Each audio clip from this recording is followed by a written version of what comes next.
Baik, teman-teman semua, kali ini kami salah satu kelompok dari mata kuliah praktikum dan komputer akuntansi akan menjelaskan tentang bagaimana penggunaan salah satu software akuntansi, yaitu Akurat. Kami akan menjelaskan bagaimana cara menggunakan pilihan mahir pada software Akurat dan tentang bagaimana sih cara menginput informasi perusahaan ke dalam software tersebut.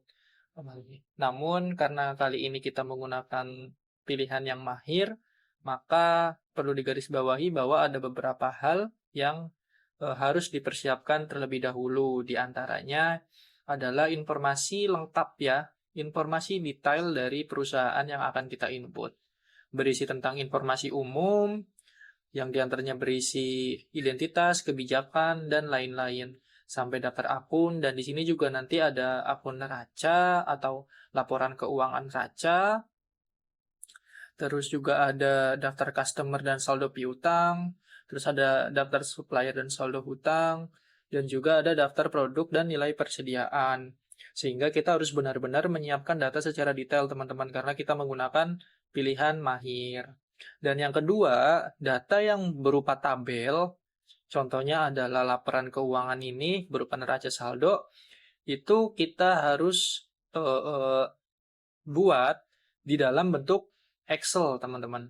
Jadi ini nanti neraca saldo itu kita buat di bentuk Excel, terus habis itu daftar customer juga kita buat di bentuk Excel, sampai nanti di daftar produk dan nilai persediaan juga tidak luput dari diubah menjadi bentuk Excel. Tujuannya adalah untuk mengimpor data di dalam Akurat itu. Jadi nanti kita lebih efisien dan lebih efektif serta lebih cepat dalam melakukan penginputan. Oke, langsung saja kita masuk ke softwarenya. Di sini ada software Accurate. Di tampilan paling awal ketika teman-teman nanti akan masuk ke dalam softwarenya, itu akan terdiri dari buat data perusahaan, buka data terakhir, jelajahi data, perbaiki data, dan data cadangan. Sebenarnya yang paling kita sering gunakan itu antara dua ya teman-teman, tiga mungkin. Ada buat data perusahaan, dan buka data terakhir. Di mana seperti namanya ketika kita membuat data perusahaan baru, ini nanti teman-teman akan membuat sebuah inputan baru ke dalam software ini. Kalau buka data berarti sebelumnya teman-teman itu udah mengupload atau sudah pernah menggunakan Akurat ini dan ingin melanjutkan data tersebut, nanti teman-teman bisa memilih opsi di buka data perusahaan. Seperti itu. Dan untuk buka data terakhir itu ketika teman-teman ingin melanjutkan data terbaru yang teman-teman buat, terus kan sudah ditutup nih, terus mau dilanjutkan lagi. Untuk mempercepat itu bisa pilih menu buka data terakhir. Dan yang ketiga ada jelajah data perusahaan. Data perusahaan ini akan menjadi contoh ketika teman-teman itu ingin menggunakannya. Jadi ada contoh perusahaan yang sudah jadi laporannya di dalam software Akurat ini bisa dijadiin acuan atau sebuah pembelajaran bagi teman-teman bagaimana cara menggunakan software ini. Karena kita ingin memulai dari awal, maka kita akan memilih yang buat data perusahaan baru. Akan muncul tampilan seperti ini menunya. Bisa saja teman-teman mengeklik di sini untuk nama file yang nanti akan dijadikan datanya. Tapi karena kita nggak tahu ya dia arahnya disimpannya kemana, jadi saya sarankan teman-teman bisa klik titik 3 di sebelah sini, lalu teman-teman bikin folder baru yang khusus untuk data akurat tersebut. Jadi ketika teman-teman ingin membuka data itu, akan lebih mudah untuk menemukannya. Contohnya ini saya akan membuat PT, sesuai sama ininya aja, nama PT-nya ya, PT Ganteng. Oke, kita bikin PT Ganteng, kita create. Nah, jadi nanti kalau misalnya teman-teman mau membuka data ini, itu lebih gampang, teman-teman. Nanti kita tinggal masuk ke folder yang tadi dibuat, terus klik saja nama filenya apa. Contohnya PT Ganteng tadi, tinggal kita klik. Kita pilih OK, dan akan mulai untuk membuat datanya. Kita tunggu sampai pembuatan data itu selesai ya, teman-teman.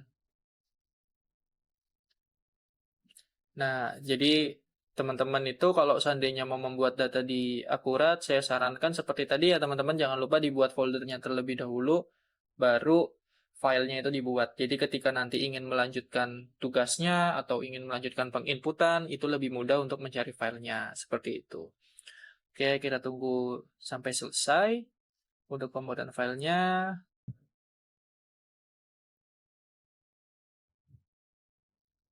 Nah, ini udah selesai teman-teman. Kita akan masuk ke dalam menu seperti ini. Ini teman-teman bisa langsung di copy aja untuk supervisor dan kata kuncinya disamakan.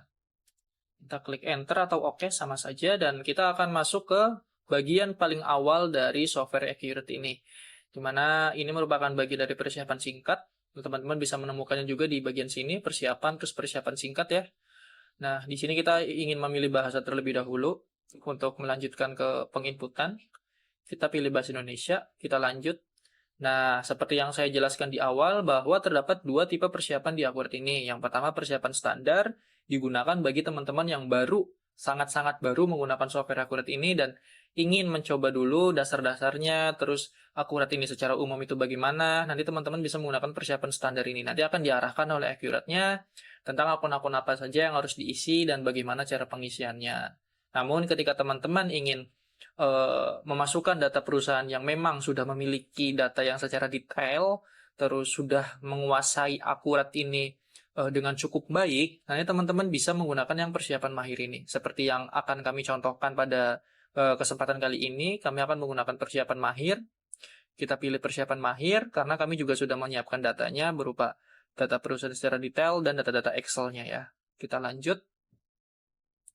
Nah, untuk penginputannya terdiri dari 20 langkah. Dan langkah pertama ini kita akan menginput mata uang yang kita gunakan dalam transaksi. Kita bisa lihat di akun, bukan di akun ya, di data ini, di informasi, jika ada informasi yang menyebutkan mata uang, kita bisa masukkan, atau kita bisa lihat di akun raja saldonya. Di sini menggunakan lambang Rp semua, menandakan itu menggunakan mata uang rupiah, jadi kita bisa gunakan mata uang IDR atau Indonesian Rupiah, nilai tukarnya 1, jadi 1 IDR sama dengan 1 rupiah, negaranya itu Indonesia,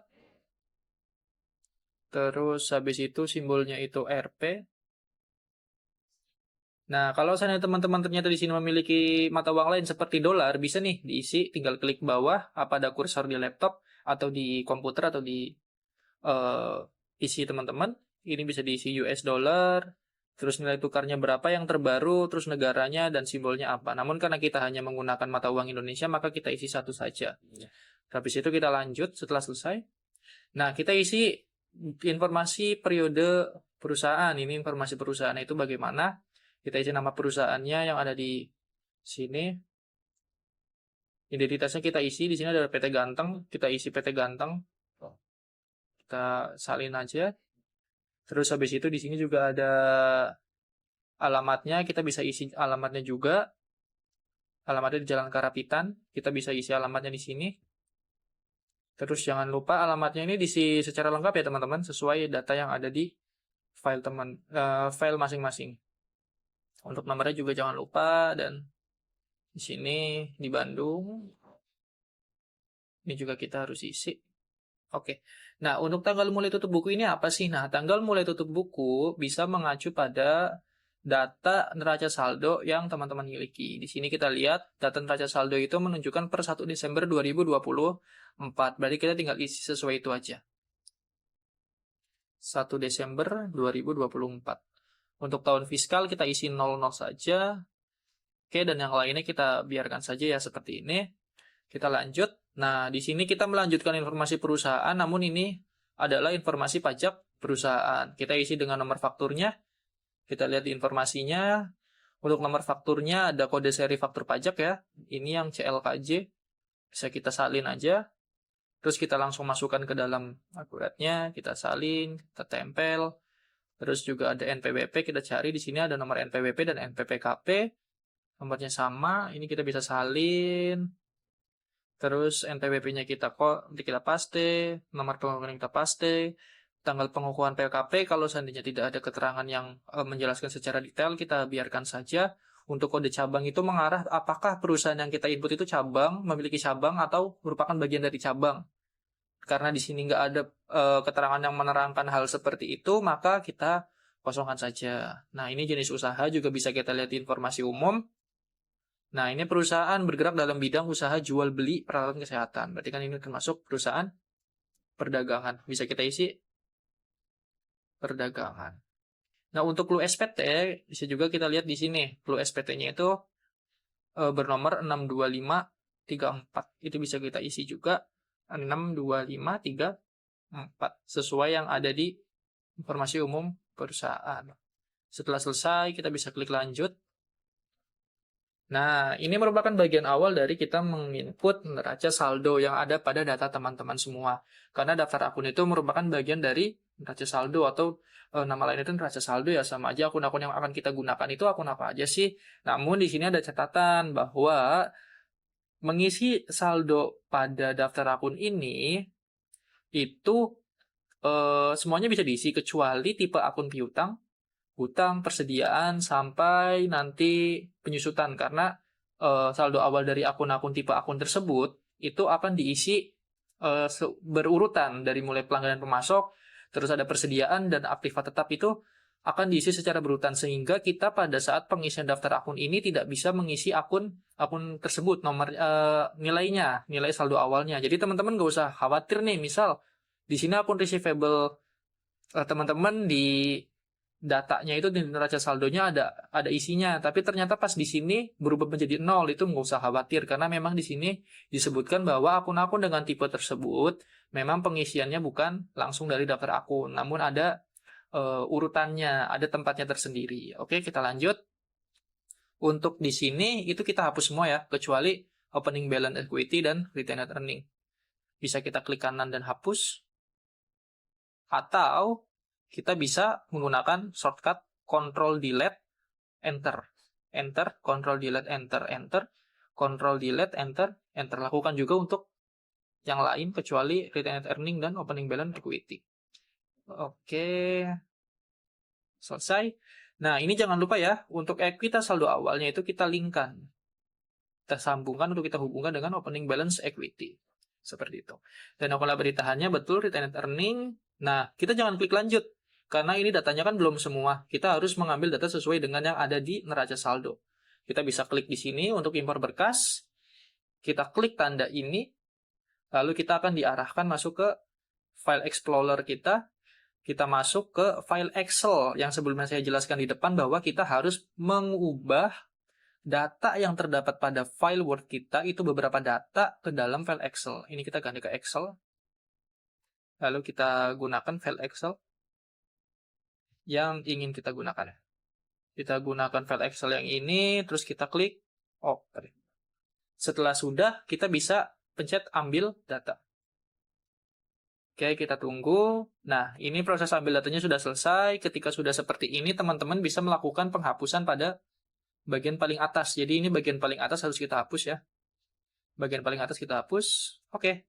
Habis itu, langkah selanjutnya adalah memasukkan atau melingkan akun-akun yang terdapat di kolom data sumber.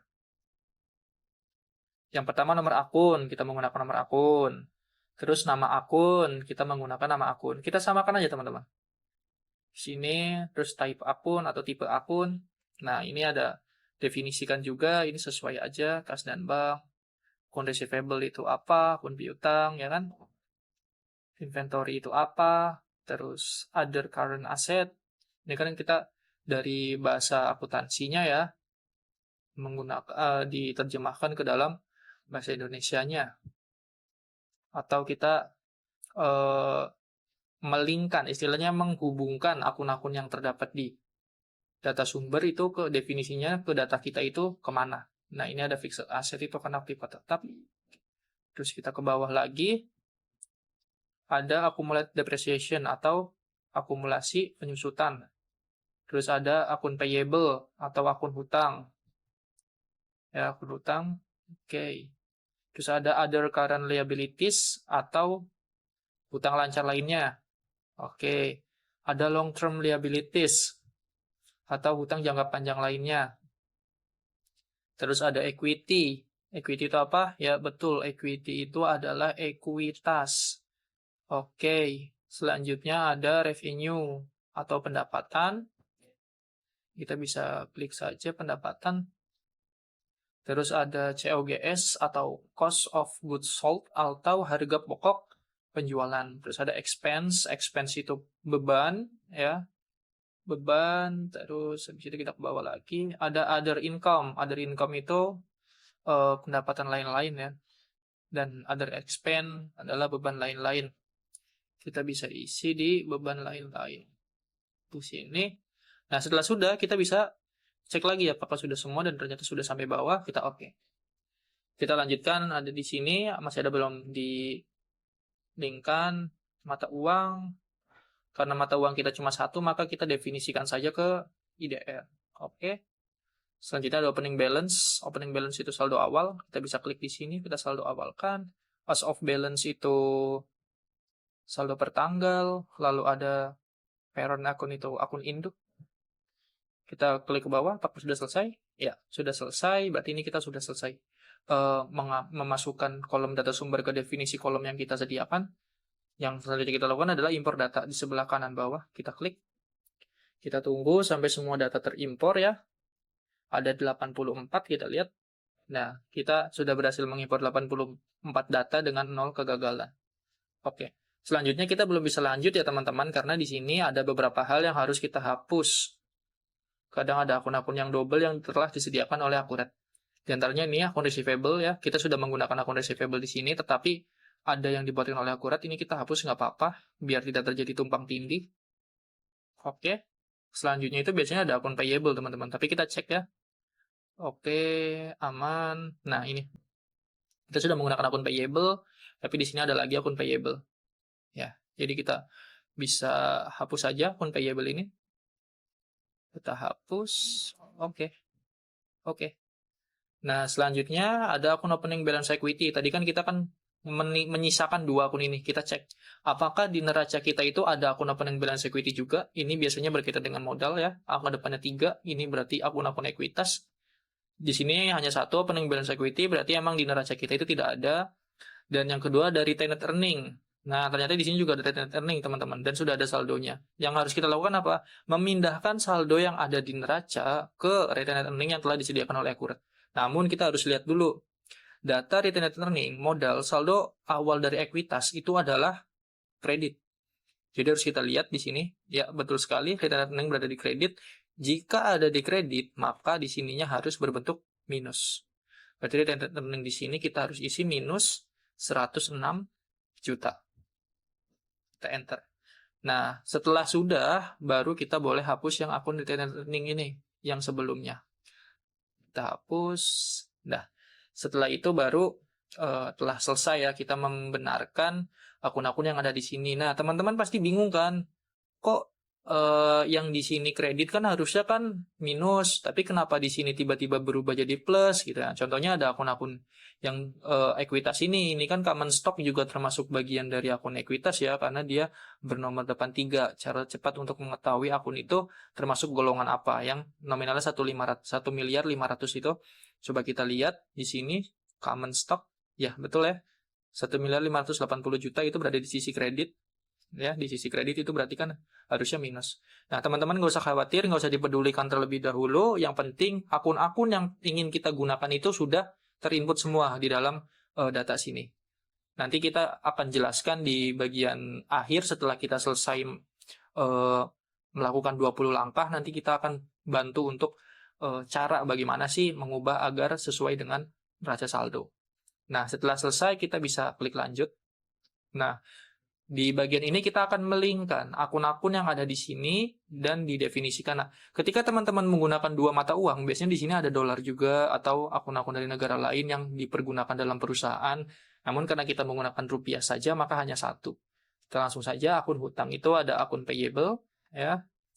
Terus akun piutang, akun receivable, pembayaran di muka ada sales advance, terus pembayaran di muka untuk pembelian ada purchase advance, terus diskon penjualan ada sales diskon. Terus laba rugi realisasi itu ada realized loss and gain ya. Realized loss and gain kita lihat ini. Realized profit and loss. Terus laba rugi tak terrealisasi berarti kebalikannya, berarti unrealized ya. Unrealized profit and loss. Nah, ini sudah kita linkkan semua, sudah sesuai ya, kita lihat lagi akun hutang apakah betul, piutang apakah betul, pembayaran di muka untuk penjualan apakah betul, terus diskonnya juga apakah betul, laba rugi, dan yang lainnya. Nah, setelah itu baru teman-teman bisa melanjutkan untuk ke tahap selanjutnya. Seperti itu, teman-teman. Oke, di sini saya mau menjelaskan langkah-langkah akurat dari langkah 6 sampai langkah ke 13. Langkah sebelumnya sudah dijelaskan oleh teman saya, jadi saya menjelaskan langkah ke-6 sampai ke langkah 13. Di langkah ke-6, untuk syarat pembayaran di kolom diskon, itu kita sesuaikan dengan yang ada di soal. Yang pertama itu pembelian, itu ada termin pembayaran 5/10 dan net 50. Yang artinya adalah diskon 5% untuk pembayaran di bawah 10 hari. Dan untuk lamanya pembayaran utang itu sampai dengan 50 hari. Jadi di kolom diskon ini kita masukkan 5% dan untuk hari diskonnya itu kita masukkan 10%. 10 hari, sorry. Dan untuk jatuh tempo itu 50 hari. Dan tinggal kita enter, nanti di kolom nama udah terisi secara otomatis. Dan selanjutnya untuk yang kedua itu ada penjualan untuk termin pembayarannya 1/10 dan net 30. Yang artinya diskon pembayaran 1% untuk di bawah 10 hari dan maksimal untuk pembayarannya adalah 30 hari. Jadi kita masukin di kolom diskon itu 1% dan hari diskonnya itu 10%. 10 hari, sorry. 10 hari dan jatuh temponya itu adalah 30 hari. Kita enter langsung saja. Dan untuk yang ketiga, itu kita masukkan pembayaran tunai jika ada pembelian secara tunai. Jadi kita langsung enter saja. Dan untuk yang terakhir ini kita delete saja.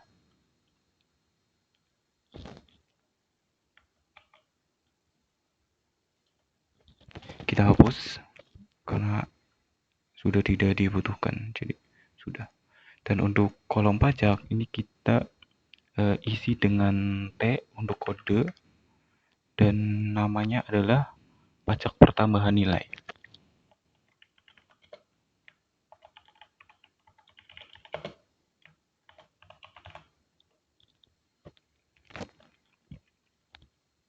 Untuk keterangan, sorry ini kebalik, jadi di nama itu adalah PPN,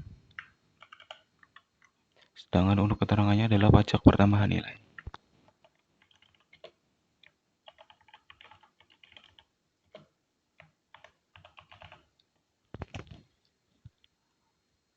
Untuk nilainya kita sesuaikan dengan yang ada di soal. Yang di soal itu PPN masukannya adalah 10% dan PPN keluarannya adalah 10%. Jadi kita masukkan 10%.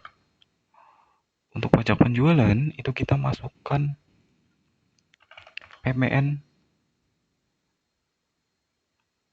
outcome atau PPN keluaran. Dan untuk pajak pembelian kita masukkan ke PPN income atau pajak PPN masukan. Jadi seperti itu. Selanjutnya kita ke langkah 7. Di langkah 7 itu kita bisa skip saja untuk tipe pelanggan dan metode pengiriman. Tapi kalau di soal itu ada tipe pelanggannya itu dibagi antara umum dan khusus, itu bisa dimasukkan. Tapi kalau di soal ini tipe pelanggannya adalah tipe pelanggan umum. Dan untuk pelanggan itu kita ada data Excel-nya, kita langsung klik saja untuk impor berkas. Di kanan atas itu di sebelah samping ambil tanda itu kita klik. Nah, di sini ada file of type. Itu kita bisa klik ke Excel saja. Nanti ada data piutang dagang ke customer. Masukkan terus klik ambil data. Di sini di data sumber kolom paling atas ini perlu untuk dihapus karena biar tidak double kolomnya. Dan untuk kolom data sumber dan definisi kolom itu bisa sesuaikan saja. Ada customer no itu nomor pelanggan, customer name itu nama pelanggan, ada address 1 itu alamat 1, address 2 itu alamat alamat 2. Jadi sesuaiin saja sama yang ada di sebelah kiri.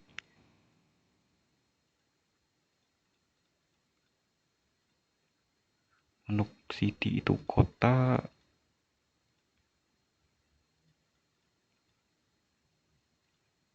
untuk provinsi itu ya provinsi seperti itu.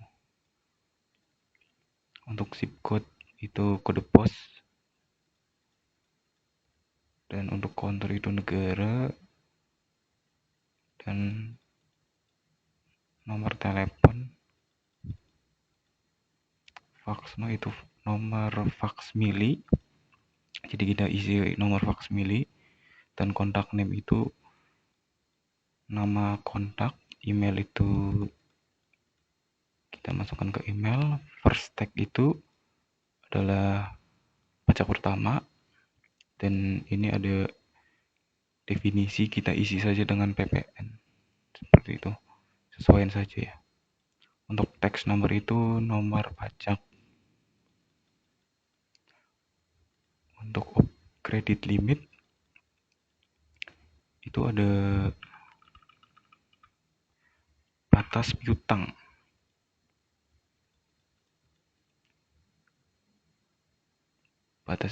Dan untuk opening balance itu kita isi dengan saldo awal. Currency itu kita isi dengan mata uang.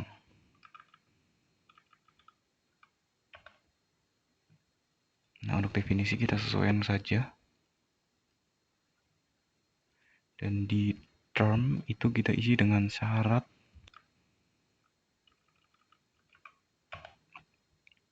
disesuaikan saja.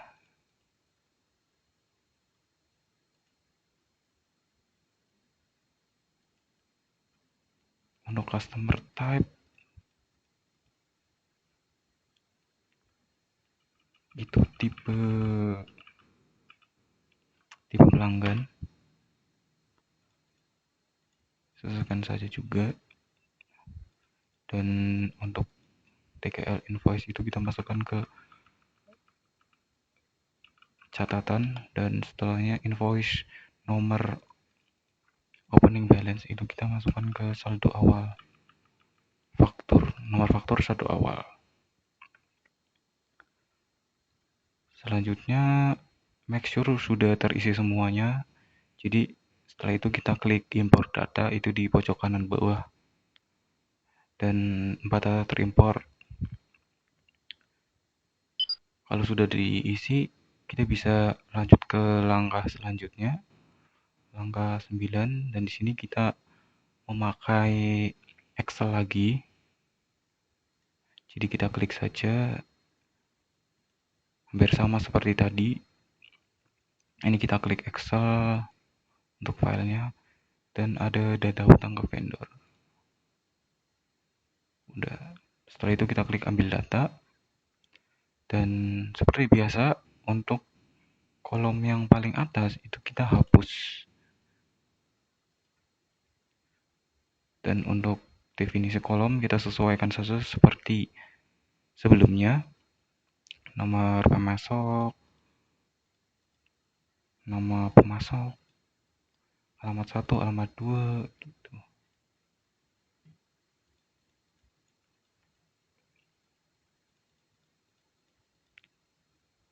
Pajak 1, pajak 2 seperti itu, teman-teman. Untuk kota itu kita masuk isi kota aja, sama seperti tadi. Provinsi kita masuk ke provinsi. Zip kode kita masukkan ke kode pos. country itu kita masukkan ke negara, dan phone number itu kita masukkan ke nomor telepon. Faxnya itu nomor fax mili.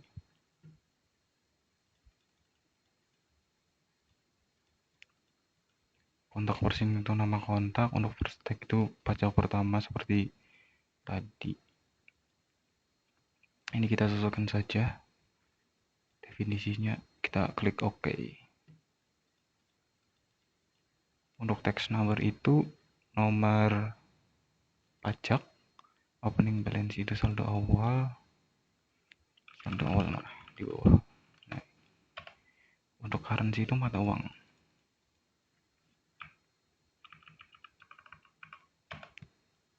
Kita sesuaikan saja definisinya ke IDR. Klik OK.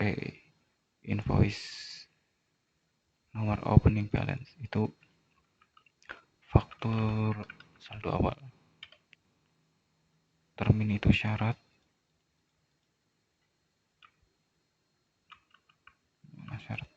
Nah, ini syaratnya kita sesuaikan ke sebelah kanan. Klik OK. Setelah terisi, kita bisa klik import data,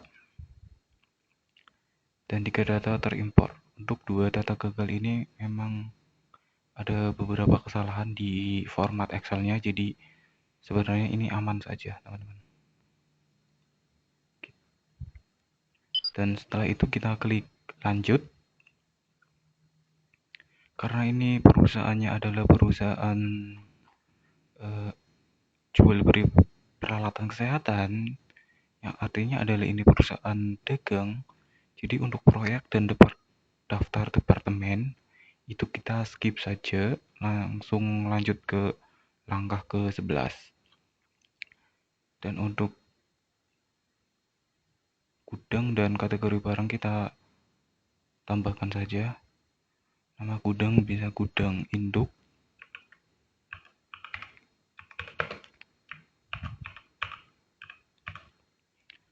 Dan klik OK. Oh, sudah ada di atasnya. Berarti ini kita hapus aja, teman-teman. Kita hapus. Dan untuk kategori barang itu kita masukkan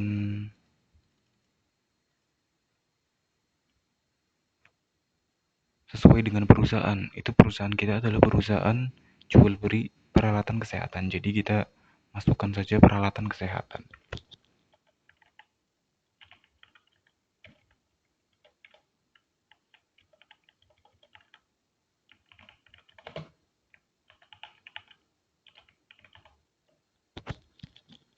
Selanjutnya kita klik OK. Dan kita masuk ke tahap selanjutnya. Kita klik lanjut saja. Ke langkah 12.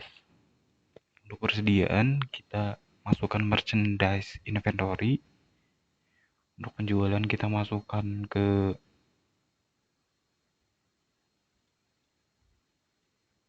sales of merchandise. Dan untuk retur penjualan kita masukkan ke sales return. Dan untuk barang diskon penjualan itu kita masukkan ke sales discount. Dan untuk akun barang pengiriman itu good in transit. Untuk harga pokok kita masukkan ke COGS atau cost of goods sold. Dan untuk retur pembelian kita masukkan ke merchandise inventory. Dan untuk akun biaya itu kita masukkan ke shipping variance. Dan untuk akun barang yang belum tertagih itu kita masukkan ke good received not invoice. Jadi sudah terisi semuanya. Kita lanjut ke langkah ke-13. Untuk langkah yang 13,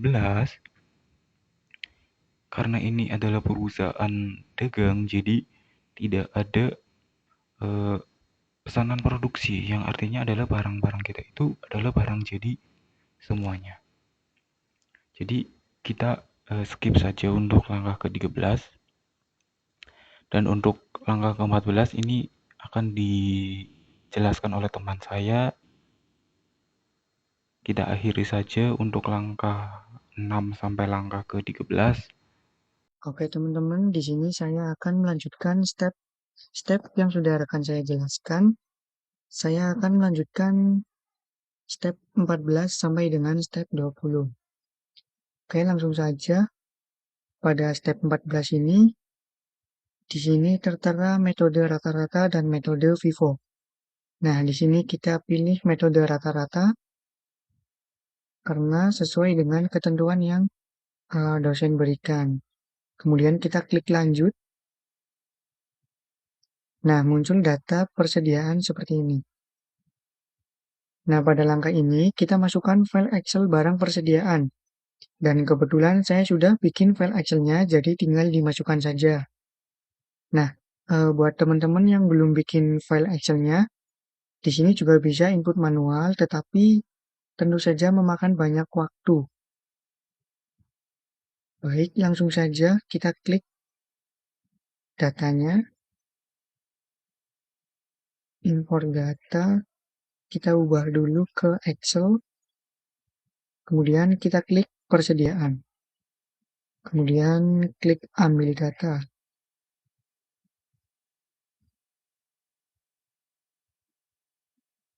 Nah, seperti biasa, yang pertama kita hapus terlebih dahulu. Kemudian tinggal kita mappingkan saja item 0 dengan nomor barang. Kemudian ada nama produk dengan deskripsi barang. Kemudian ada unit, kita isi dengan kuantitas. Kemudian ada harga per unit, kita isi dengan definisi harga jual ke 1. Selanjutnya, nilai persediaan kita isi dengan total biaya. Nah, di kolom-kolom dibutuhkan, kita juga isi juga tipe barang, kita isi dengan tipe barang persediaan. Kemudian tipe persediaan kita isi dengan bahan jadi. Nah, kalau udah, kita klik import data. Muncul informasi 2 data terimpor dan 0 data gagal. Kita klik OK. Nah, kemudian muncul data seperti ini. Data yang paling atas ini itu untuk barang persediaan baru yang belum ada di list ini. Jadi, kalau ada data persediaan baru, nanti tinggal dimasukkan saja di list ini ya teman-teman. Kemudian kalau sudah, kita klik lanjut. Nah, pada step 16 ini ada fixed asset, kemudian ada tipe fixed asset dan aktiva tetap. Yang pertama kita isi terlebih dahulu fixed asset fiskal. Fixed asset fiskal ini adalah tipe aset tetap yang dikenakan pajak sesuai dengan umur ekonomis aturan perpajakan yang baru. Teman-teman bisa searching aja untuk aturan perpajakannya. Dan kebetulan saya sudah bikin file Excel-nya, jadi tinggal dimasukkan saja. Kita klik ini, kemudian klik ini. Kita ganti dulu ke file Excel. Nah, kemudian kita klik tipe aktiva tetap pajak. Kemudian kita ambil data. Nah, muncul data seperti ini. Seperti biasa, kita hapus terlebih dahulu. Nah, kalau sudah lanjut, kita mappingkan saja golongan aktiva tetap pajak dengan golongan aktiva tetap pajak. Kemudian ada metode penyusutan pajak, kita isi dengan sama. Nah, di sini ada metode garis lurus, kita isi juga dengan metode garis lurus. Kemudian ada tidak terdepresiasi. Kalau sudah, kita klik OK. Kemudian yang terakhir ada umur ekonomis, kita klik umur ekonomis juga. Nah, kalau sudah kita klik import data. Muncul informasi 4 data terimpor, 0 data gagal, kita klik OK. Nah, nanti akan muncul data seperti ini. Kemudian lanjut yang kedua ada tipe fixed asset. Pada step 17. Step 17 ini ada tipe-tipe aktiva tetap yang sudah saya buat juga file Excel-nya sesuai dengan ketentuan yang diberikan oleh Bapak dosen. Langsung saja kita klik data untuk impor berkas. Kemudian kita ganti ke file Excel. Kemudian kita klik fixed asset type. Kita ambil data.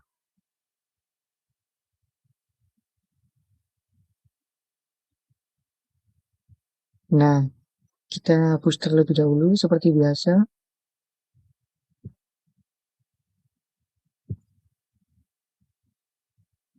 Nah, data yang diberikan oleh dosen kita tertera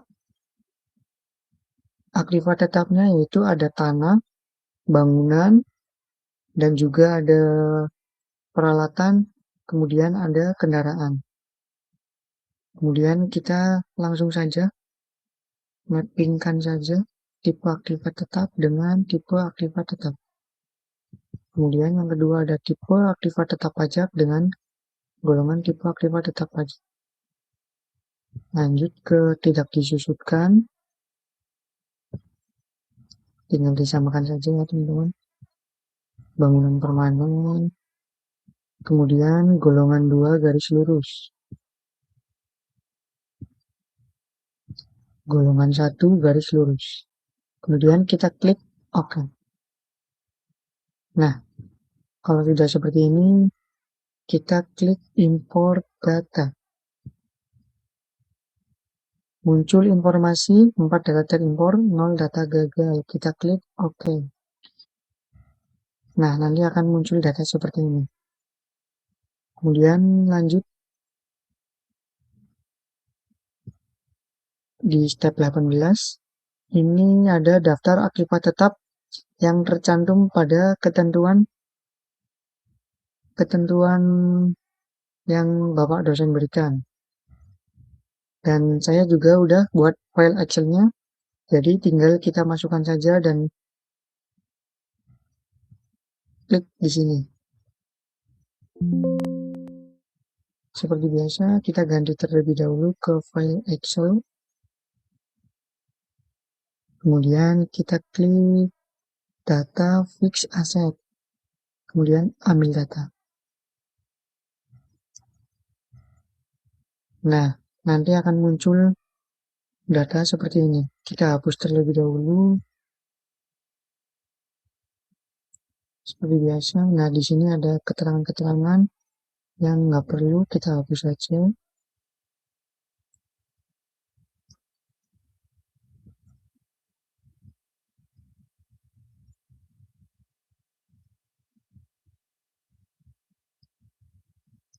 Kalau sudah, kita tinggal mappingkan saja ya teman-teman. Di sini ada fixed asset type, kita klik tipe aktiva tetap. Kemudian ada land, dengan building dengan building at cost. Tinggal disamakan saja.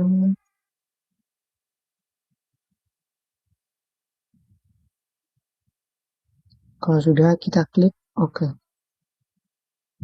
Kemudian ada asset code, kode aktiva. Kemudian ada asset description, keterangan aktiva. Kemudian untuk tanggal pembelian. Terus ada tanggal pemakaian. Kemudian tahun,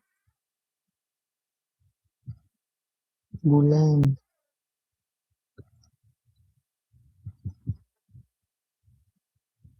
Metode penyusutan.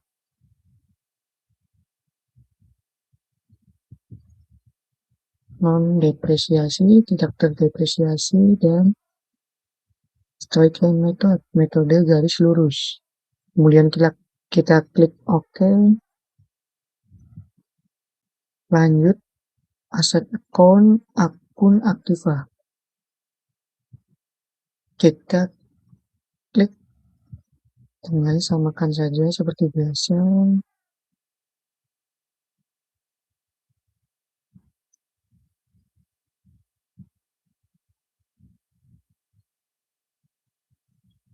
Kemudian kita klik OK. Kemudian ada akumulasi depresiasi. Seperti biasa kita mappingkan juga non-depresiasi.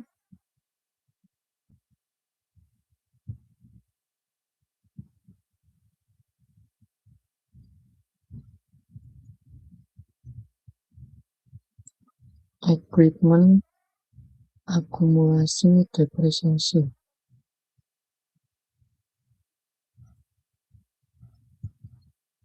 Kemudian ada depresiasi expense account, akun beban depresiasi. Kita mappingkan juga ada di bawah.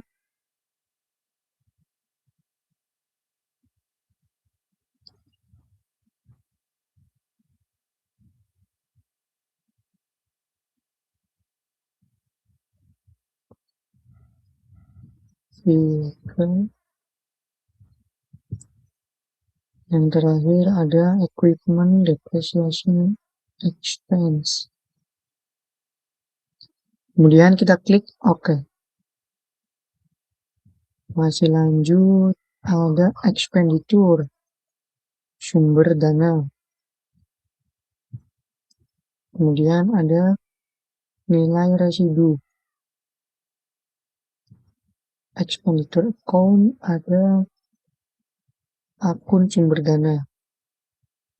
Kita gunakan opening balance equity karena sesuai dengan saldo awal. Kita klik OK. Kemudian ada intangible, tidak berwujud. Kita klik salah.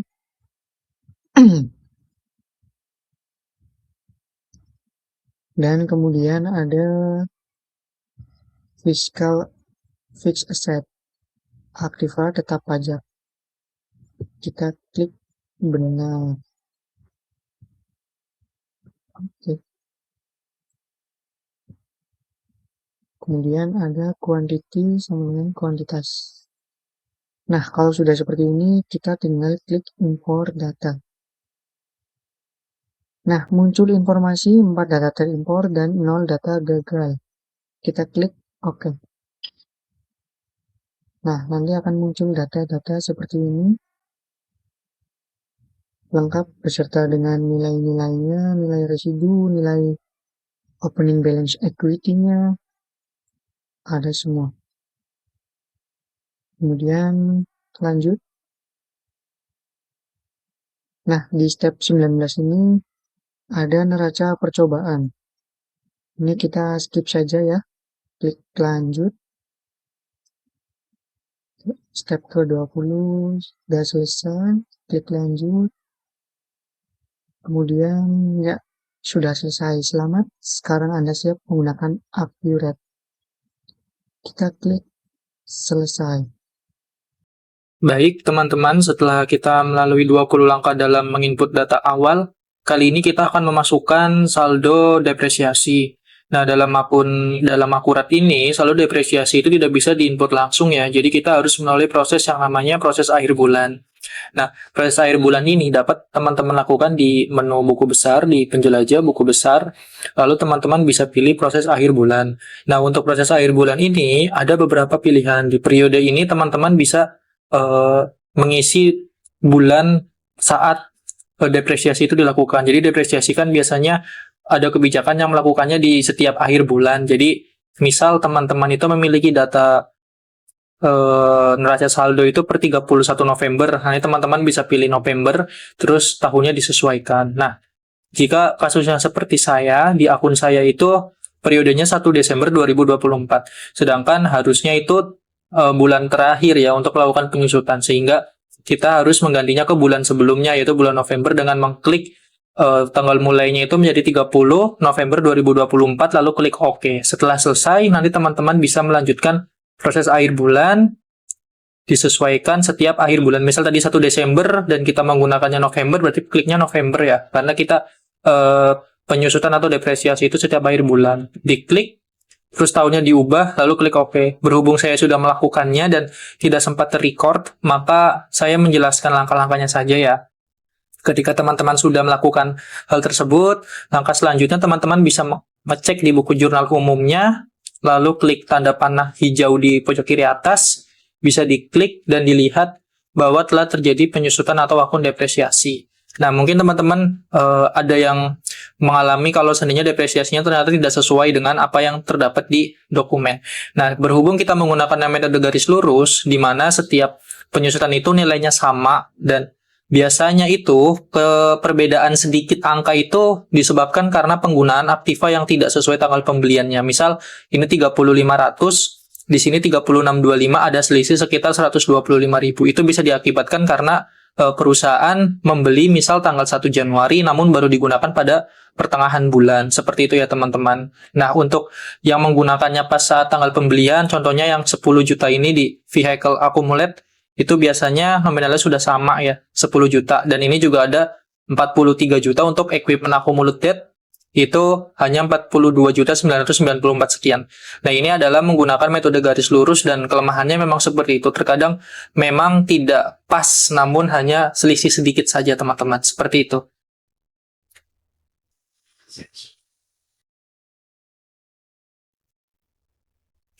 Baik teman-teman, setelah kita melakukan proses akhir bulan untuk menentukan saldo depresiasi, langkah selanjutnya adalah kita menyamakan saldo-saldo yang terdapat di Accurate dengan yang terdapat di Word atau data induk kita ya, karena kan terkadang yang terdapat di Accurate itu tidak sesuai dengan yang ada di data acuan kita ya. Contohnya adalah ketika akun-akun yang bersaldo kredit, contoh ada penyusutan, kalau penyusutan tadi kita sudah melakukan proses akhir bulan, kemungkinan sudah betul ya. Tapi kayak contoh kredit card, akun payable, akun-akun liabilitas, dan akun-akun ekuitas yang saldo normalnya itu berada di sebelah kredit, itu biasanya belum disesuaikan ya teman-teman. Jadi ini common stock dan retained earning.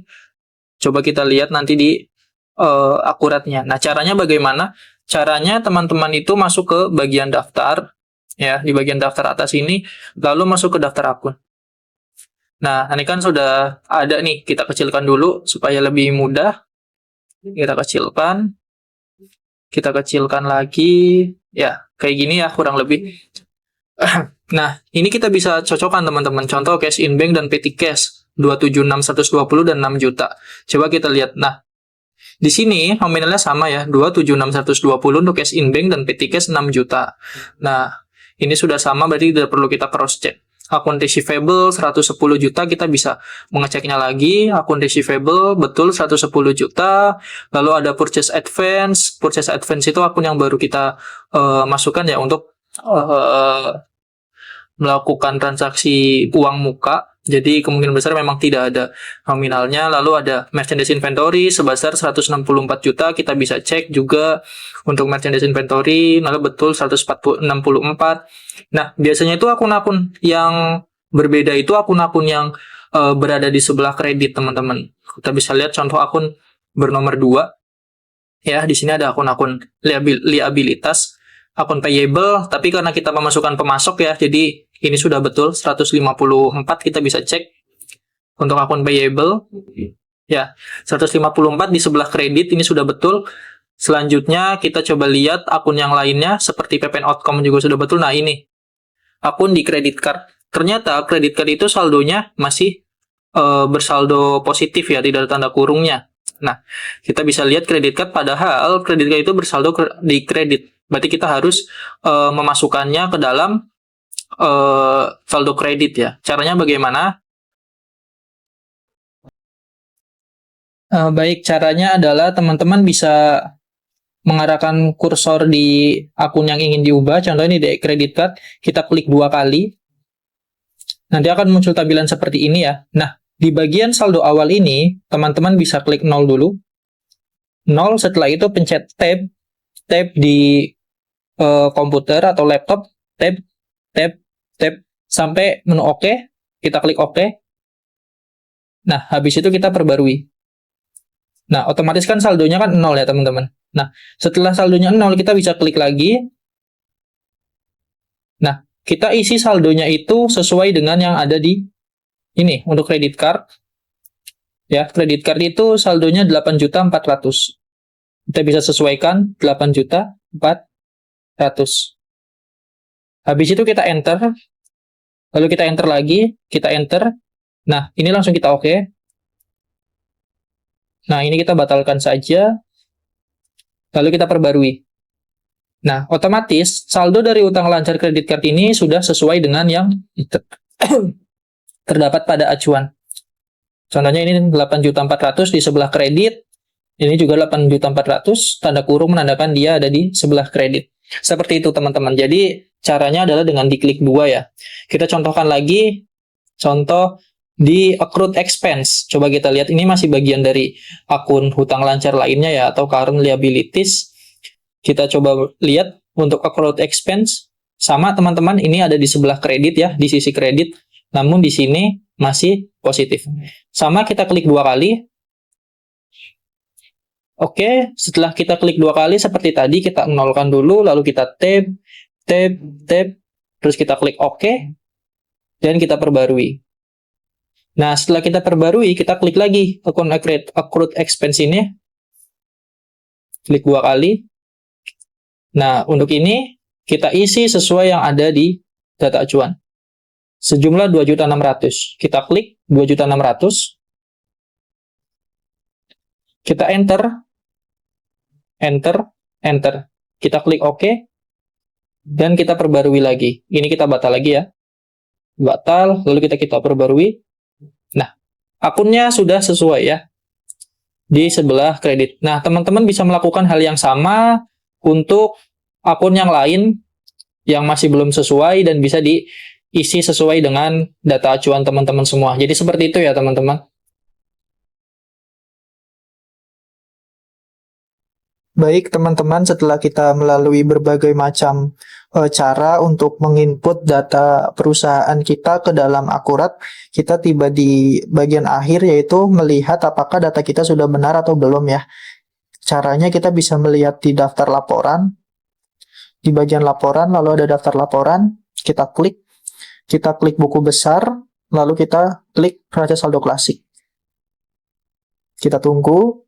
Nah, untuk pertanggalnya kita sesuaikan dengan data masing-masing ya. Kalau punya saya kebetulan itu 1 Desember 2024.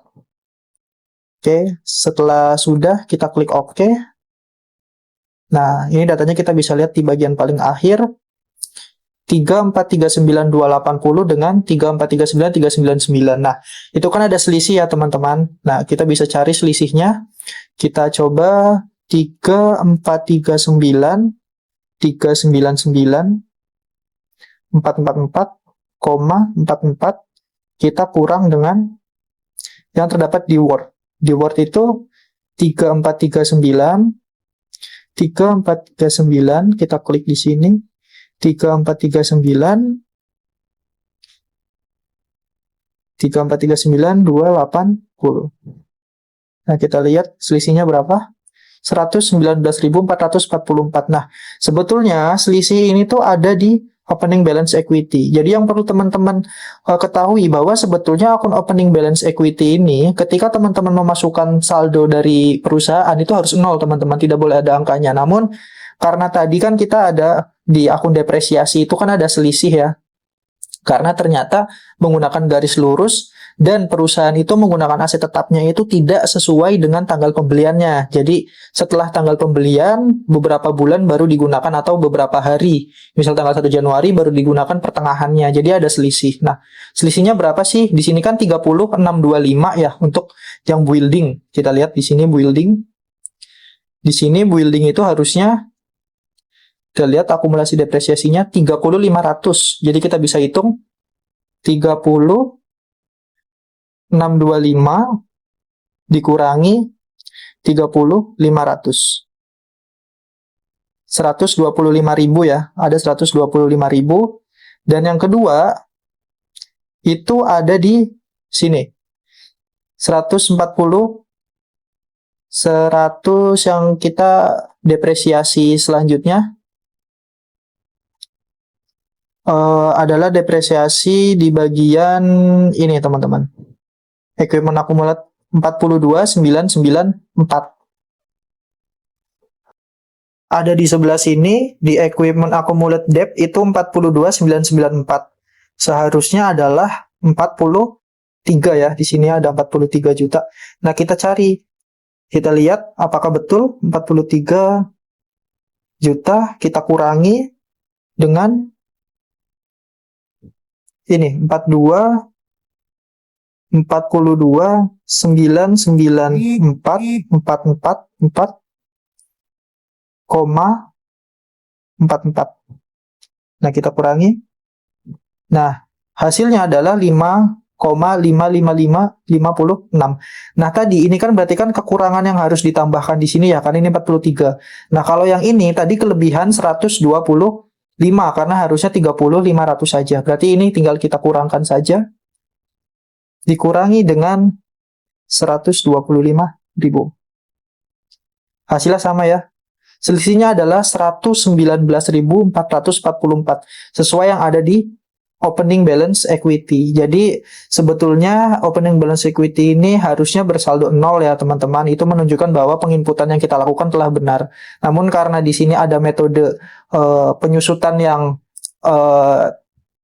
nominalnya ternyata tidak bisa kita masukkan secara utuh pada saat kita menyusutkan building dan juga peralatan ini, maka ada selisih 119.444 yang selanjutnya akan kita buat sebagai catatan teman-teman, seperti itu. Jadi kurang lebih untuk pencatatannya seperti itu ya teman-teman. Jika ada yang kurang paham atau ingin ditanyakan, kami membuka kolom komentar untuk kita sharing session bareng dengan menciptakan komunitas yang lebih positif. Terima kasih.